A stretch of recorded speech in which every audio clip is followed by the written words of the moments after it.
As far as the Young Gifted and Black conference that Y2 attended back in February, I think what I got from it was being able to connect with other Black and brown men and women from all over the country and being able to see the same struggle, you know, regardless of their class. Jeremy Shire is a part of Dream Defenders, and he really inspired me when he spoke with us about some of the things they were doing. You know, grassroots is all about looking at the community from a local level and not waiting for the systems to look at it, but us taking control of our own communities. People are able to be powerful. They just have to activate that power, right? No one 70 years ago thought it would have been how it is now, right?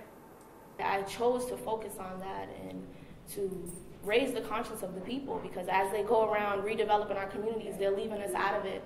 I think now is a critical moment in history.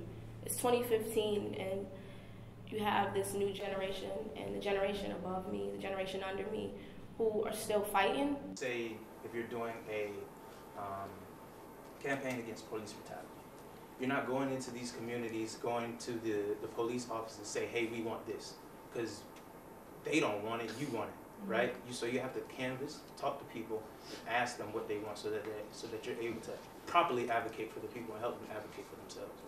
Quickly, I think that you all should find something that you want to do, and then pick a way to gain active public support. Okay.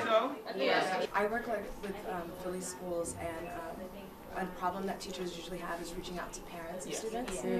They don't know the power that they have, and I think if there was more time invested into empowering parents and knowing that there's power in numbers, and if you have a bunch of Black and brown parents rolling out to the school board meeting, they'll hear you better than just the one that's supposed to speak for everybody. Right? I also think listening to parents instead of assuming that you know what's best for their child, and then listening to teachers and not assuming that you know what's best for them and their students. We're talking about grassroots and then continuing the momentum, and a lot of minority students can get into college, but then they don't graduate. We have that at UMass Boston. I work with Success Boston. It's a program, because I came from community college, so make sure that you stay on focus and you graduate. And we also have programs for first generation students, so different resources that aren't available for everyone else. So, who wants to go first? In order to implement change, it starts with education and learning, and just focusing on our students and giving back and giving them a voice through education. Teacher training, diversity community training, teacher and parent communication cohesion. If we want to bring parents, we have to meet their necessities like clothing and food, so we thought that would be good to partner with a community center. So having teachers and parents communicate about expectations and access to school resources and events. Someone mentioned organizing rides to school board meetings, PTSA meetings, etc. Also, we said one-on-one canvassing and rallying in the communities. In canvassing, making sure that they're listening to what parents want and need. We said partnerships with private groups and organizations who are already well-grounded, who have the funding, and who are already doing things. And also with education reform, I want you all to think about pressuring the powers that be, right? I didn't see anybody say, okay, we can go lobby for higher wages for teachers, go pressure the superintendent of that area to give better living conditions for the school, you know what I'm saying? So it's pressuring them too.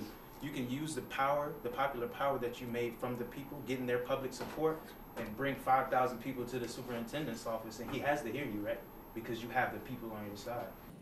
Today, in 2015, there's more Black men enslaved in prison than there were Black men enslaved in the 1800s. We are still living in the era of enslavement.